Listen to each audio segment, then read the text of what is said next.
सीतापुर नाम का एक गांव था। उस गांव में शारदा और अनामिका सास और बहू रहती थी। क्योंकि वो बहुत गरीब थे, इसीलिए मजदूरी का काम करके अपना परिवार चलाते थे।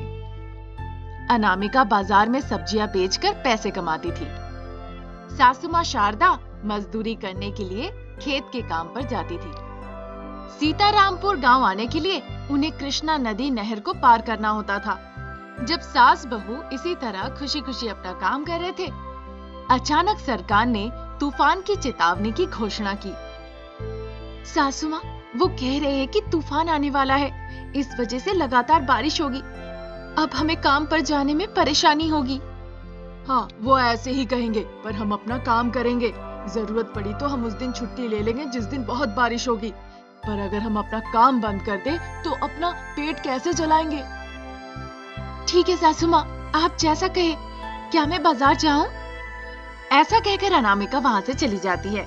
इस बीच पड़ोस की पार्वती आके कहने लगती है, भाभी तूफान आएगा लगता है, आपको काम पे जाना जरूरी है। वैसे ही हमारा गांव बहुत नीचे है। अरे क्या बात कर रही है? फिर हम ऐसे ही बैठे रहे क्योंकि बाहर बारिश हो रही है। ठीक है भाभी, चलती हूँ, बहुत काम है। वैसे भी आपके भाई शहर जा रहे हैं। ठीक है भाभी। जरूरत पड़े तो फोन करना। ठीक है, जरूरत पड़े तो करूंगी। ठीक है, फिर चलती हूँ। फिर जैसे ही पार्वती वहाँ से चली गई, शारदा भी डेली मजदूरी करने के लिए खेत की तरफ निकल पड़ी अपना टिफिन लेकर। रास्ते में जाते जाते अचानक से बारिश शुरू हो गई। बारिश में भीग के भी शारदा काम पर पहुँच गई। असल बात ये थी, क्योंकि सीतारामपुर गांव कृष्णा नदी से घिरा हुआ था, इसीलिए थोड़ी सी बारिश भी होती थी तो पूरा गांव डूब जाता था। आइए बाबू आइए, ताजा ताजा सब्जियां, बैगन, भिंडी, तुरई, आइए ले जाइए। इस तरह अनामिका चिल्ला रही थी और सब्जियां बेच रही थी। अचानक से बारिश शुरू हो गई। अनामिका लेकिन वहीं पे बैठी रही। वो सब्जियां बेचती रही। जब वो सब्जियां बेच रही थी, वहाँ एक आदमी आके उससे कहने लगता है, अनामिका, बारिश तेज हो रही है, सब्जियां कहाँ जाएगी? कल आके उन्हें बेच लेना। रोज सब्जियां बेच के जो पैसे मिलते हैं, उसी से हमारा परिवार चलता है। बिना सब्जी बेचे घर जाऊंगी तो रात को उपवास करना पड़ेगा हमें। ठीक है, तुम्हारी इच्छा। तूफान की घोषणा की गई थी, इसीलिए तुम्हारी सुरक्षा के लिए कह रहा था। अब तुम ना सुनो तो मैं क्या करूं? ऐसा कहकर वेंकटेश चला जाता है। इस बीच बारिश तेज हो जाती है। अनामिका के पास कोई उपाय नहीं था, इसीलिए सब्जियों को टोकरी में लेके सर पे रख के फिर वो चलने लगती है। बारिश तेज होने की वजह से शारदा ने भी अपना काम रोक दिया और वहाँ से चल पड़ी। बीच रास्ते में पार्वती शारदा के सामने आ गई। अरे क्या हुआ, इतनी जल्दी जल्दी क्यों आ रही हो? अब क्या करूं, बारिश तेज हो गई, खेत में काम नहीं हो पाया, इसीलिए जल्दी जा रही हूँ। इसीलिए पहले ही कहा था बारिश तेज हो सकती है, पर तुमने मेरी एक बात नहीं सुनी। अब बारिश हो गई तो तुम ऐसा कह रही हो, पर बारिश नहीं होती तो काम नहीं रुकता। क्या फायदा घर पे खाली बैठने से? हमेशा फायदा नुकसान के बारे में नहीं सोचना चाहिए। आपका क्या भाभी, आप जो चाहेंगे आपके पति आपके लिए ला के देंगे, लेकिन हमारे लिए ऐसा नहीं है। हमें ही जाना पड़ेगा। पैसों के बारे में ना सोचूं तो कैसे चलेगा? पता नहीं भाभी, आपके साथ तो बहस में जीतना मुश्किल है। पर बहू बाजार गई है क्या? हाँ गई तो थी, अब आ ही रही होगी। जब शारदा कही रही थी, तब तक अनामिका लौट आती है। सासू माँ, आज आधी ही सब्जियां बिक पाई है और उतने पैसे भी नहीं कमाई। मैंने भी ये परिस्थिति देख के काम रोक दी। सब्जियां बिकेंगे नहीं तो पैसे नहीं होंगे। अब क्या होगा सासू माँ? वैसे ही सारे राशन के दाम अब बढ़ गए हैं। अब क्या कर सकते हैं, जो कुछ है चलो वही खाते हैं। ठीक है सासू माँ। ऐसा कहकर सास और बहू दोनों अपने घर पहुँचते हैं। गरीब होने की वजह से उनके पास किराने का कोई सामान नहीं था। जैसे तैसे सास बहू कुछ खाए और फिर सो गए। इस बीच जोर जोर से सायरन बजने लगी। सायरन का मतलब था जोरों का तूफान आने वाला है। ये देखकर सासू माँ और अनामिका डर गई। सासू माँ अब क्या करेंगे? उन्होंने तो घोषणा भी कर दी। पहले सामान का बंदोबस्त करते हैं। मुझे बस दुख इस बात की है कि अगर तूफान आएगा तो हमारा हाल क्या होगा। ये सबके साथ है, हम कुछ कर नहीं सकते। ये हमारे लिए सामान्य है। बारिश के मौसम में ऐसा ही होता है हर बार। यही वजह थी शहर जाने के लिए। मैंने आपसे कितनी बार कही थी इस बारे में, पर आपने मेरी एक ना सुनी। गांव हमारी माँ जैसी है, बस एक दिन के लिए ये सब समस्या है। इस तरह से चर्चा करते हुए वो दोनों घर पहुंच गए। अनामिका सारा सामान बिस्तर के ऊपर रख दी। शारदा की मदद से वो बाहर निकल आई। फिर जैसे जैसे तूफान बढ़ता गया, वो दोनों पलंग उठाकर अपने साथ ले आए। फिर सास बहू कहने लगी, ऐसी परिस्थिति किसी दुश्मन की भी ना हो। सावधानी पूर्वक उठाओ अनामिका, तूफान तेज हो रही है। इस बीच पड़ोस की पार्वती अपने घर से बाहर निकल आती है। अरे भाभी, जान बच गई तो कुछ खा के भी हम जिंदा रह लेंगे। आपके लिए क्या, आपके पति बहुत कमाते हैं। आपका अगर नष्ट भी हो जाए तो बाद में खरीद लेंगी, पर हमारे लिए ऐसा नहीं है। कुछ लेने के लिए बहुत मेहनत करनी होती है। हाँ चाची जी, हमारे घर में कोई पुरुष नहीं है, इसीलिए हमें ही खुद की देखभाल करनी होती है। देखते ही देखते तूफान बढ़ गया। सब कुछ पानी में बहने लगा। हे भगवान, हाय भगवान, ऐसा कहकर सास बहू चिल्ला रहे थे। सासू माँ, अगर हमारा सामान खो गया तो हम खरीद लेंगे, बस आप सावधान रहिए। फिर रेस्क्यू टीम आ जाती है उन्हें बचाने के लिए नाव में सवार होकर। उन्हें देखकर सब चिल्लाने लगे, हमें बचाओ, हमें बचाओ कहकर। क्योंकि नाव में पहले से ही जनता थी, उन्होंने नाव को नहीं रोका और वो चले गए। हे ईश्वर, कोई हमारी मदद नहीं कर रहा है। आप ही केवल हमें बचा सकते हैं। सासू माँ, शांत हो जाइए। रेस्क्यू टीम यही घूम रही है, वो हमें किसी तरह बचा लेंगे, आप टेंशन ना लीजिए। उनके बचाने से पहले हमारी कहीं जान न चली जाए। ढेर सारे बाधाएं विपत्तियों के बीच रेस्क्यू टीम वहां आके पहुंच जाती है उन्हें बचाने के लिए। फिर वो तीनों रेस्क्यू टीम के बोट में सवार हो जाते हैं। फिर उन तीनों को रेस्क्यू टीम सुरक्षित जगह पहुंचा देती है। उन तीनों की जान में जान आती है। उसके बाद सासू माँ, बहू रानी और पार्वती एक लंबी सांस लेते हैं और ऐसे सफलता के साथ कहानी की समाप्ति होती है। अमरावती नाम का एक गांव था।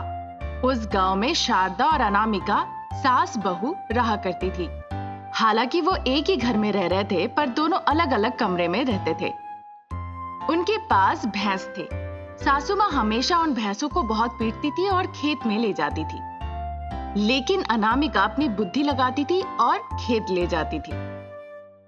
एक दिन उस गांव में सरकारी अस्पताल के डॉक्टर ने कुछ इस तरह से घोषणा की, जानवरों को एक नई बीमारी हो रही है, इसीलिए सरकार भैंसों की टीकाकरण कर रहे हैं। आप सभी जनता को सूचित किया जा रहा है, इस मौके का लुत्फ उठाएं। इस तरह से घोषणा की जा रही थी। ये सुनकर सासू माँ आके अनामिका से कहती है, अरे अनामिका, क्या तुम आज मेरी भैंसों को ले जाओगी?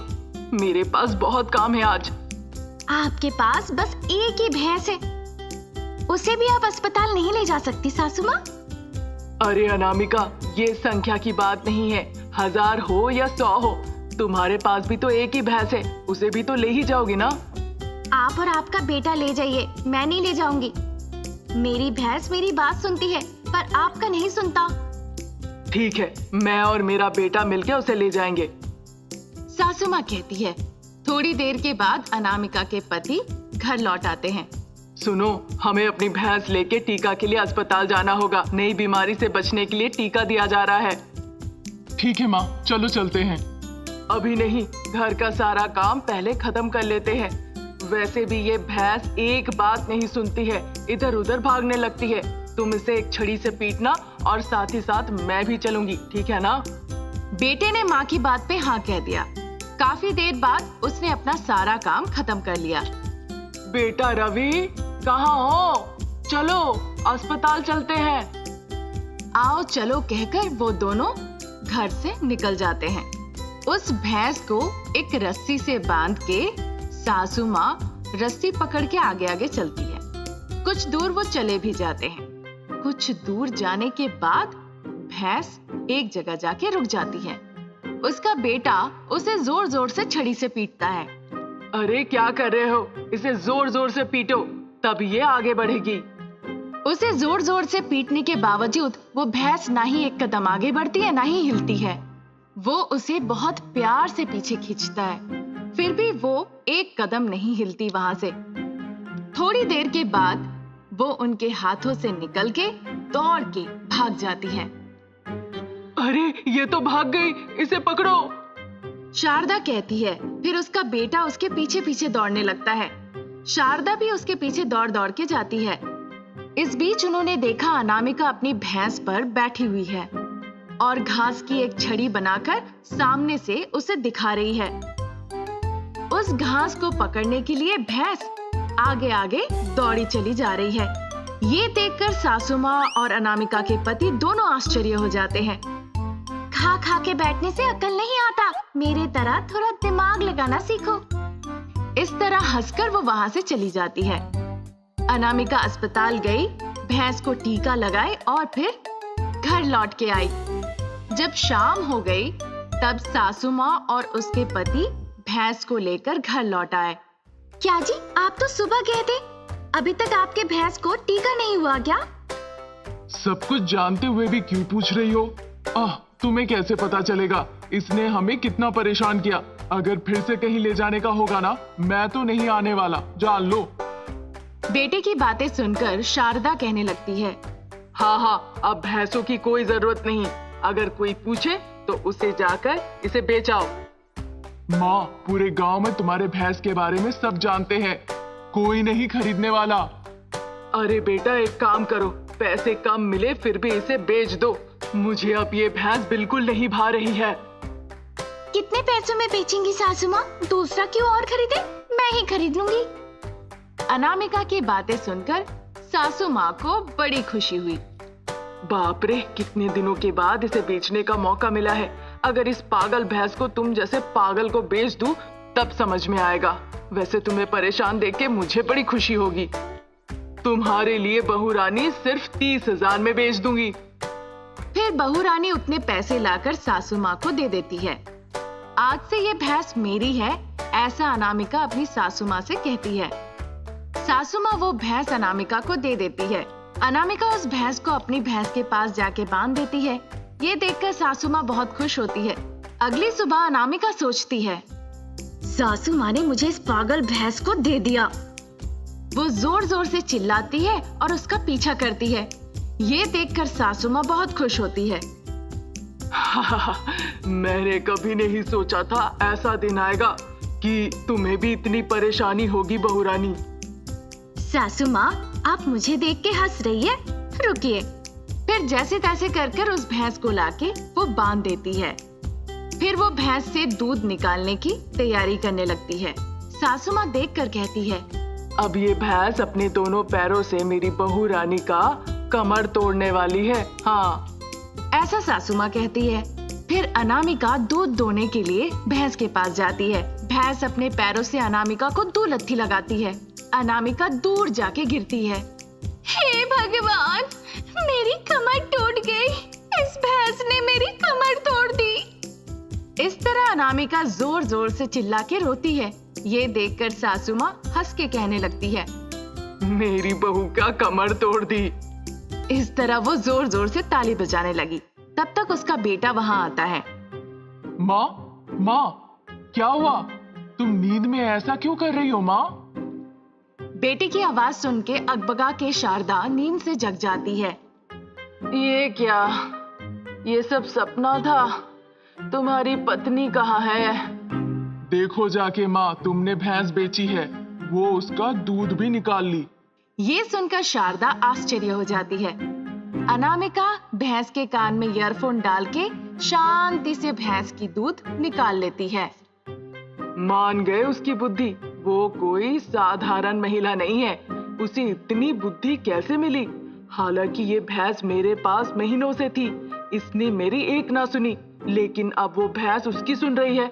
मुझे वो भैंस वापस चाहिए। मैं उसे गाने सुनाऊंगी और दूध निचोड़ूंगी। माँ, आपकी बहू उसे वापस नहीं देने वाली। अरे बहू रानी, मेरी भैंस मुझे वापस दो। ये लो तुम्हारे 30,000। सासू माँ, मैं ये भैंस आपको 30,000 में कैसे दूं? जब आपने बेचा था तो इसकी कीमत 30,000 थी।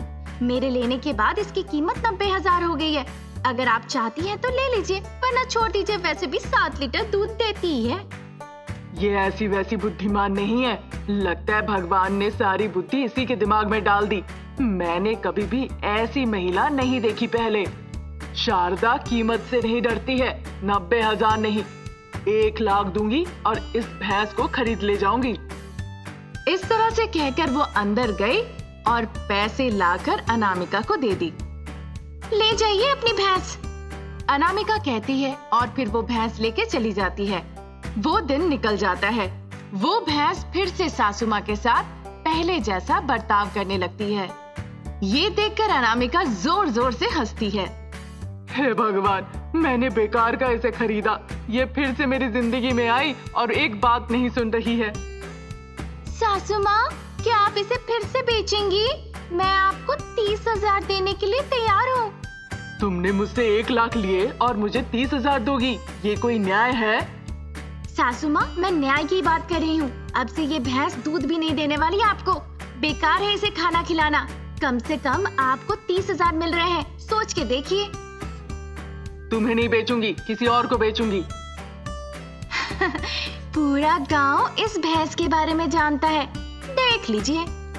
ये तो सच है। छी छी, उसकी बुद्धि के आगे मेरी बुद्धि तो कुछ भी नहीं है। सासू माँ ने फिर से उसे 30,000 में अपनी भैंस बेच दी। इस तरह बहू रानी अपनी बुद्धि से भैंस को खरीद लेती है और सिर्फ अपनी बुद्धि से वो दोनों भैंस की बहुत अच्छे से खुशी खुशी देखभाल करती है। इससे सासू माँ को बहुत ईर्ष्या होती है, पर उसके पास करने लायक कुछ नहीं था, इसीलिए देखती ही रह जाती है।